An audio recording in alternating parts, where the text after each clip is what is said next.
hello everyone. Welcome back to my channel. In this video we are going to probably discuss about all the resume building exercises and all the stuff that is important for your resume. So let's get started.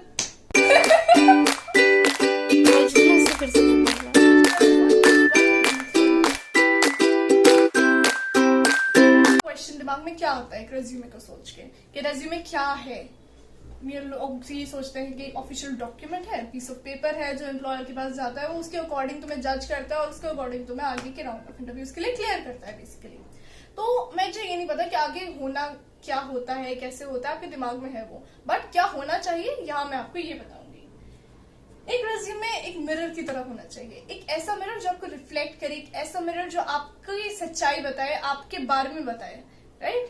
ये चीजें जैसे आपको मैं एक example दूंगी। Resume में काफी बार ये होता है कि राउंड्स ऑफ इंटरव्यूज होते हैं। अब उन राउंड्स ऑफ इंटरव्यूज में पहला राउंड होता है रेज्यूमे स्क्रीनिंग का round, that is preliminary screening का राउंड। उसमें क्या होता है कि एम्प्लॉयर के पास आप नहीं जाते हैं, आपका रेज्यूमे जाता है और वो आपको आपके रेज्यूमे के अकॉर्डिंग ही जज करता है। दैट जजमेंट, उस जजमेंट के बेसिस पे वो आपको आगे के राउंड्स के लिए क्लियर करता है। अब वहां पे वो जब रेज्यूमे के आपको जज करता है उसमें वो आपको वो क्या देखता है, आपके अकम्पलिशमेंट्स देखता है, आपका way of talking, way of जो जैसे आपने चीजें मेंशन की हैं वो देखता है, आप कितने ऑर्गेनाइज्ड, आपने क्या क्या किया है, सब चीजें उसमें देखी जाती हैं। कहूंगी कि क्या क्या ऐसी मिस्टेक्स है जो रेज्यूमे में लोग करते हैं। सबसे पहला आता है ग्रामेटिकल मिस्टेक्स। अब इसमें मैं आपको एक इंस्टेंस दूंगी। It was my interview and उस इंटरव्यू में क्या हुआ था कि I was I presented my resume, this are my accomplishments and interviewer ने मेरी बात नहीं सुनी उस टाइम पे and what he did was he circled few parts and he just like इसमें आपको क्या गलती दिख रही है। आई वॉज लाइक मुझे कोई गलती नहीं दिख रही, बट उस वक्त वहां पे जब उसने मेरे को बताया कि आपने यहाँ पे बेसिक ग्रामेटिकल मिस्टेक्स कर रखी है and it was like kind of shameful because course कि ऐसी ग्रामेटिकल मिस्टेक्स मैंने कर रखे हैं and I am approaching for a job. It was very basic, very minimal mistakes. तो हम नहीं जानते कि इंटरव्यूअर आपके में क्या देख रहा है, क्या सोच रहा है बोलते वक्त। तो you should be prepared for all of those situations. You should be cross checking your resume कि आपके resume में कोई भी कहीं भी किसी भी तरीके की grammatical mistakes नहीं हो रही है, because grammatical mistakes are sign of errors that you are not proofreading your resume, you are not doing needed stuff while and you are not focusing on your resume basically, right? Second आता है हमारा writing paragraphs।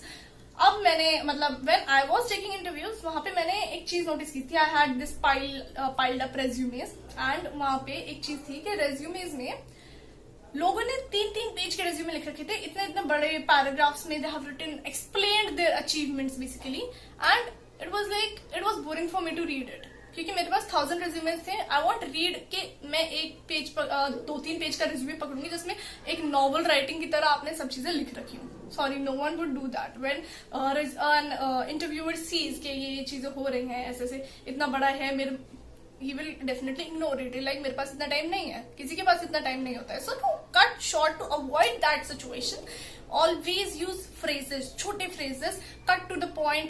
Third part, it is making it lengthy. As I mentioned it before, 2-3 pages का resume कोई interviewer नहीं पढ़ेगा, कोई बैठ के नहीं देखेगा कि आपकी क्या क्या अकम्पलिशमेंट्स थी, क्या क्या अचीवमेंट्स थी, और उसने ढूंढेगा सारी चीजें जो इंपॉर्टेंट पॉइंट्स है, जो उसके अकॉर्डिंग उसको जरूरत है, उसको ढूंढना है। So I would repeat, just make it crisp, cut to short and छोटा रखो, जितना छोटा रख सकते हो उतना छोटा रखो।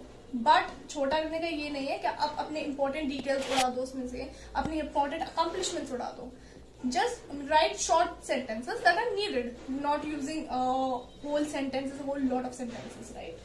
Next is using words that you don't understand.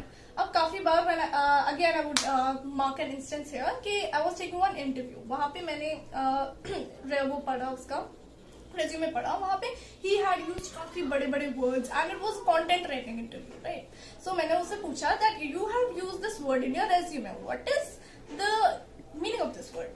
He was like, he left blank. I was left blank. He was like, कि मुझे तो नहीं पता है, but why is it so? भाई तुमने अपने रेज्यूमे बनाए हैं तो तुम्हें पता होना चाहिए कि तुम उसमें क्या लिख रहे हो, क्या चीज नहीं लिख रहे हो, exactly, right?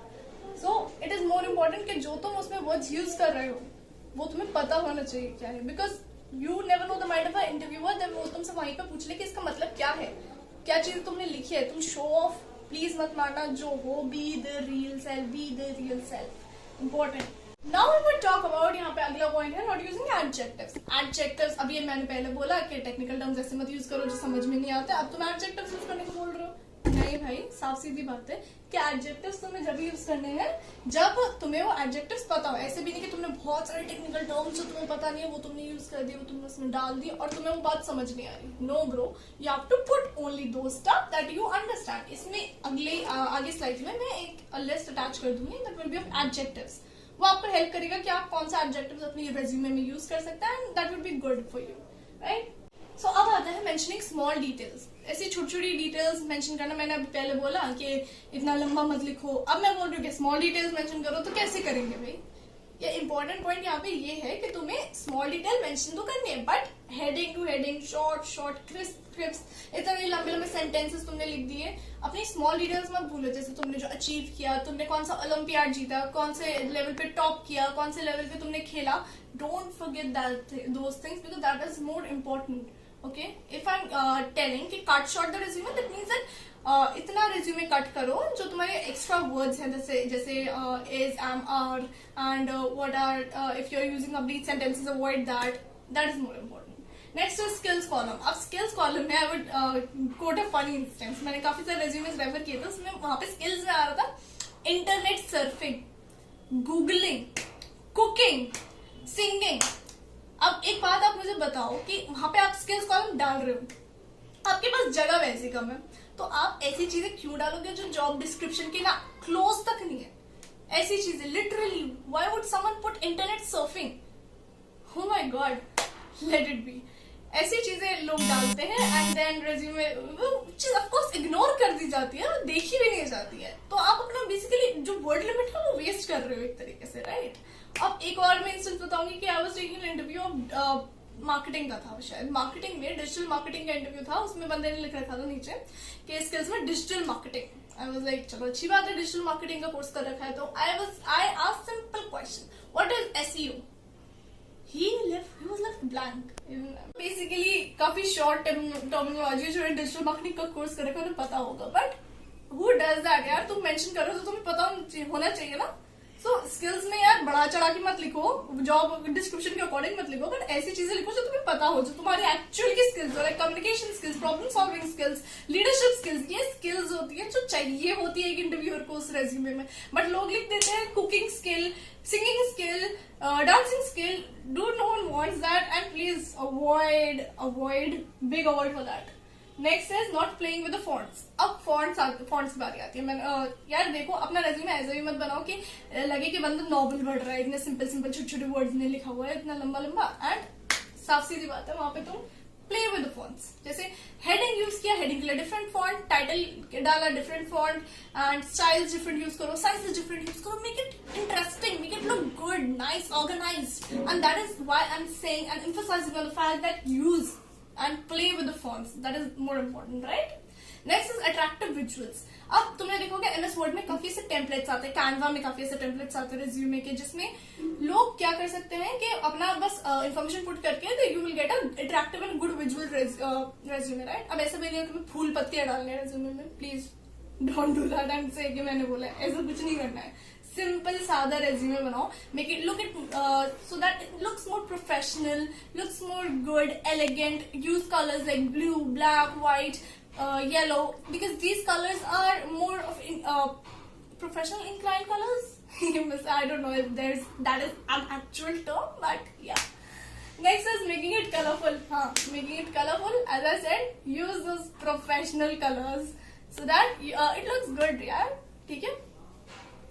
अब बात आती है रेलेवेंस पे। रेलेवेंस क्या होता है भाई? रेलेवेंस मैंने इधर क्यों डाला है? रेलेवेंस मतलब तुम्हारा जो रेज्यूमे है वो रेलेवेंट होना चाहिए जॉब डिस्क्रिप्शन के। ये नहीं है कि तुम्हारा जो एम्प्लॉयर है he is seeking for an audit person who can do the audits, and you are basically a marketing inclined person, so you are basically putting marketing things in your resume.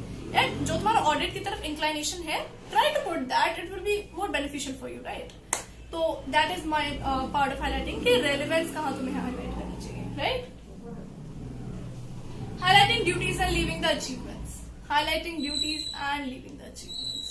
इसका मतलब क्या है? Duties लोग इतना बड़ा चढ़ा के इतना अच्छे से एक्सप्लेन करके लिख देते हैं, but what about your achievements? तुमने क्या ओलंपियाड में कौन से मेडल्स जीते हैं, कौन सी ट्रॉफीज जीती हैं, वो भी इम्पोर्टेंट है यार। कहाँ लीडरशिप स्किल तुमने अचीव की है, किस चीज से तुमने कम्युनिकेशन स्किल सीखी है, कहाँ तुमने एंकरिंग की थी, वो चीजें again is an important part, right? So you should include more of that.